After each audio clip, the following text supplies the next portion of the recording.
কলঙ্ক তো আমাদের গায়েটা কিন্তু এরকম না।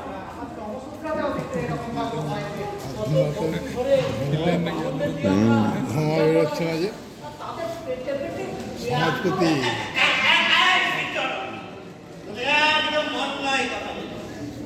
সব তেমনকি এক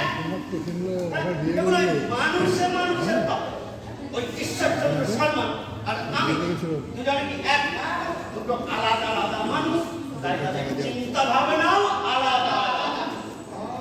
কথা বলে যে বলবি সব কথা যে জাতেরই হোক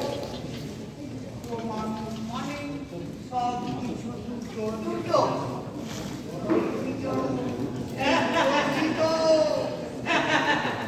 আপনি হলেন কে জ্ঞানের ভান্ডার।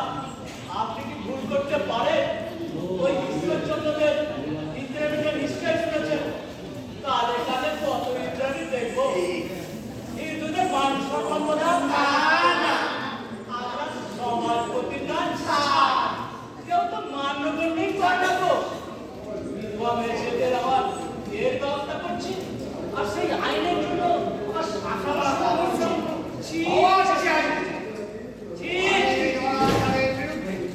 চারিদিকে শৈশাক্ষ করার জন্য লোক পাঠিয়ে দিয়েছে। তোমরাই বলো দেখি সব মেয়ে ছেলে কি দিতে পারছে? যা লেখা আছে সেটা খণ্ডা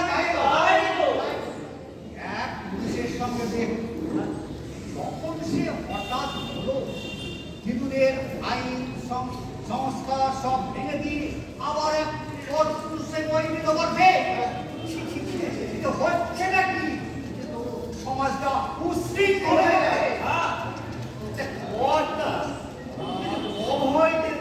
কথায় জিজ্ঞেস বলুন, এক বেদবার সঙ্গে এক পুরুষের বেদ, সে বেদবার একটা ছানা। এবার ওই পুরুষটি মারা গেল। ওই বেদবার আবার একটা অন্য পুরুষের সঙ্গে বেদ, তারও আবার একটা ছানা। ছানাগুলো বাপ বলবে কাকে? শোনাও বাপ মুখুজ্জে মশাই, আমি শুনলাম নাকি ওরা নাকি বিধবা বিবাহের সপক্ষে মাত্র 987টা সাক্ষ্য সংগ্রহ করেছে, আর আমাদের মধ্যে নাকি অনেক ওই 36,000 সাক্ষ্য 63টা সাক্ষ্য সংগ্রহ।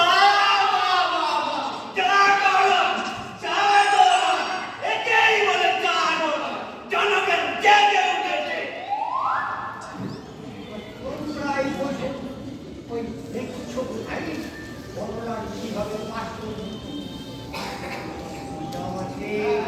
কি কথা?